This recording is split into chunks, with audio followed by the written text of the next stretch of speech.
Welcome to the Near Memo, a weekly conversation about search, social, and commerce. What happened, why it matters, and the implications for local.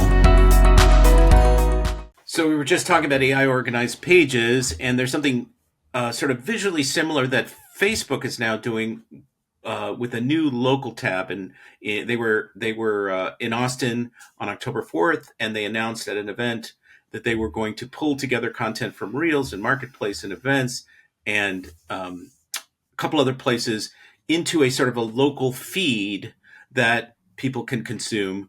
No new content, but taking the disparate sources of local or quasi-local information and putting that together for people. And I think it's very interesting because they have tried a number of times in the past to create a viable local product, whether it's sort of a search-oriented product or kind of a quasi-mapping product. They tried to buy Waze unsuccessfully. There have been 4 or 5 attempts over the years for them to do something.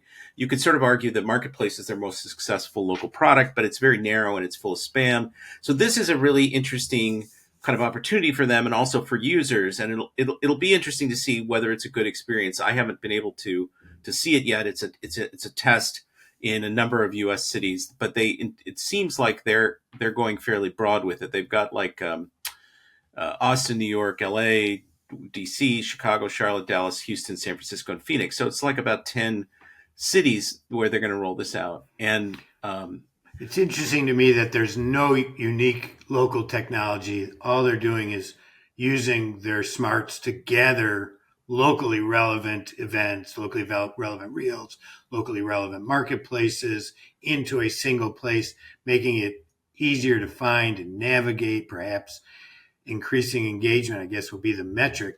At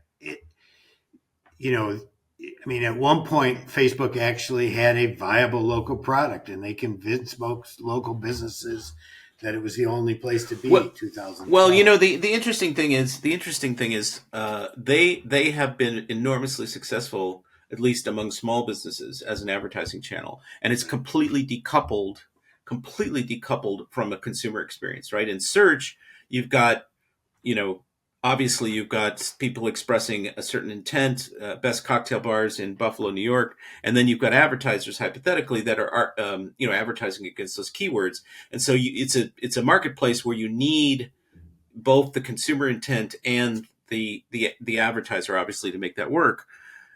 Facebook has succeeded. It's really the number one marketing channel for small businesses, by far and away more than Google.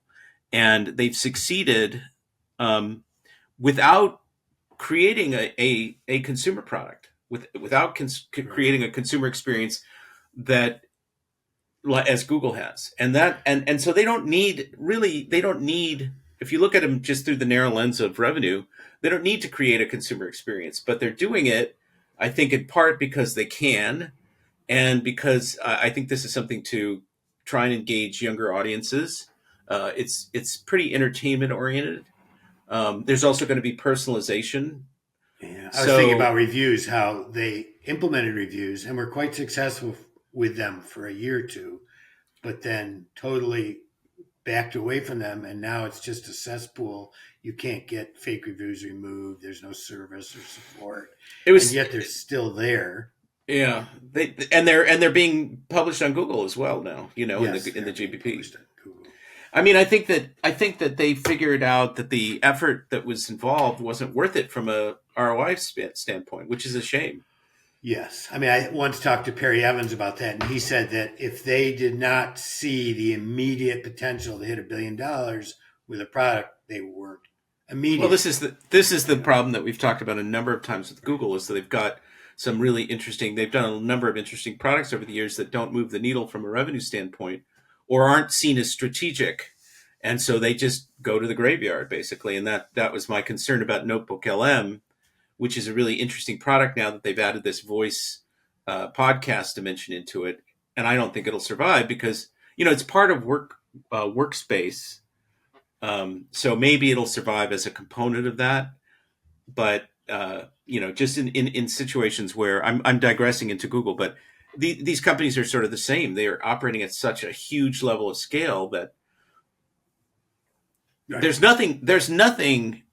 I mean, it's a there's nothing that could launch and generate the kind of revenue that you're saying is required in order to sustain a new product. There's just nothing. There's nothing. Right. Which is why Facebook I mean, got in Threads. and got out Yeah. multiple 4, 5, 6, 7 times and have no consumer facing thing. Now, consumers have ended up using Facebook for local, and Facebook is now recognizing that and consolidating. Yeah, I think the usage is probably still there, because it's a sort of a word of mouth thing, kind of quasi word of mouth thing. Just another momentary digression. Few years ago, maybe it's more than 10 years actually.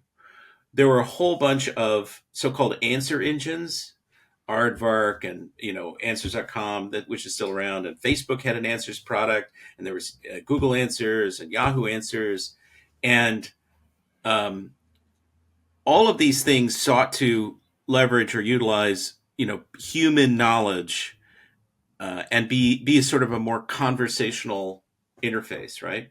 And so we're here now with AI. We've got these sort of conversational interfaces, even though the source of information is different than the Answers products. And Facebook was sort of ahead of its time. There were a bunch of competitors in trying to utilize the community to provide an alternative to sort of traditional search, but they shut it down because it didn't get to scale or didn't see the traction they were looking for.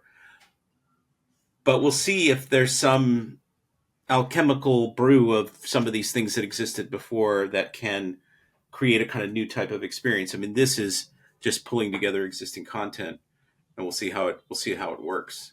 I mean, I would like it to succeed because, we need more competitors in local. We need more interesting stuff in local. Marketers don't necessarily want it, even though, it's good to have alternatives, but it creates fragmentation. It creates more headaches. It creates more things to pay attention to.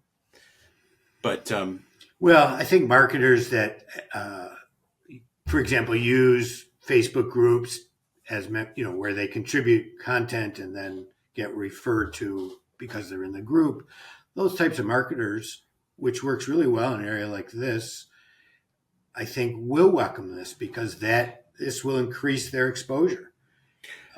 Yeah. Yes. Right. So people who are right. It's the sort of Reddit group expert phenomenon. Yeah. Yes, exactly. Thanks for joining David, Mike, and Greg. To stay on top of the latest developments in local, subscribe to our newsletter at nearmedia.co. We'll see you next week.